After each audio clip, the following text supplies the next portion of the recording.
नमस्कार बच्चों, आज मैं कक्षा 3 के विद्यार्थियों को हिंदी साहित्य पुस्तक का दूसरा अध्याय टैगोर की कलम से पढ़ाऊंगी। बच्चों, कल हमने इस अध्याय का आधा कहानी पढ़ा था, जिसमें हमने यह जाना था कि किस प्रकार रविन्द्रनाथ टैगोर का मन पिंजरे में बंद पक्षियों को देखकर विचलित हो जाता है और किस प्रकार वह उन्हें स्वतंत्रता प्राप्ति के लिए प्रयत्न करते हैं और किस प्रकार उन्हें आज़ादी दिलाते हैं। तो बच्चों, आज हम इस कहानी को पूरा पढ़ेंगे और यह जानने की कोशिश करेंगे कि किस प्रकार उन्होंने पिंजरे में बंद पक्षियों को स्वतंत्रता दिलाई। तो चलिए शुरू करते हैं। मैंने भाभी से कहा, आप इन पक्षियों पर अत्याचार कर रही हैं। उन्होंने आपका क्या बिगाड़ा है जो आपने पिंजरे में इन्हें कैद कर दिया?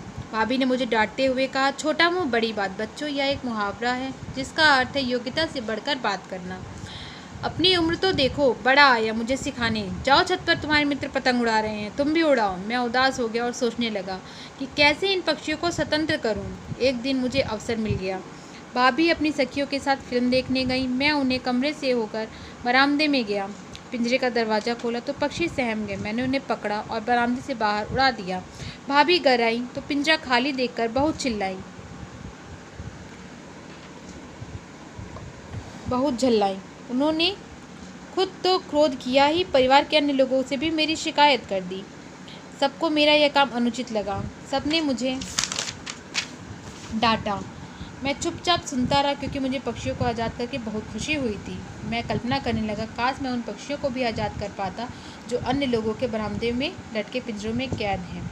तो बच्चों, इस कहानी के माध्यम से हम यह जाने कि किस प्रकार रविन्द्रनाथ टैगोर ने पक्षियों को आज़ाद कराया और जिस प्रकार उनके मन में पक्षियों के लिए भावना थी, वह अपने कहानी के माध्यम से सभी मनुष्यों में अब भावना जागृत करने की कोशिश कर रहे हैं कि हमें जो पक्षी आज़ाद आकाश में उड़ने के लिए बने हैं, उन्हें पिंजरे में कैद नहीं करना चाहिए और पक्षियों से प्रेम करना चाहिए। और ये हमें स्वतंत्रता के महत्व को भी बता रहे हैं। धन्यवाद।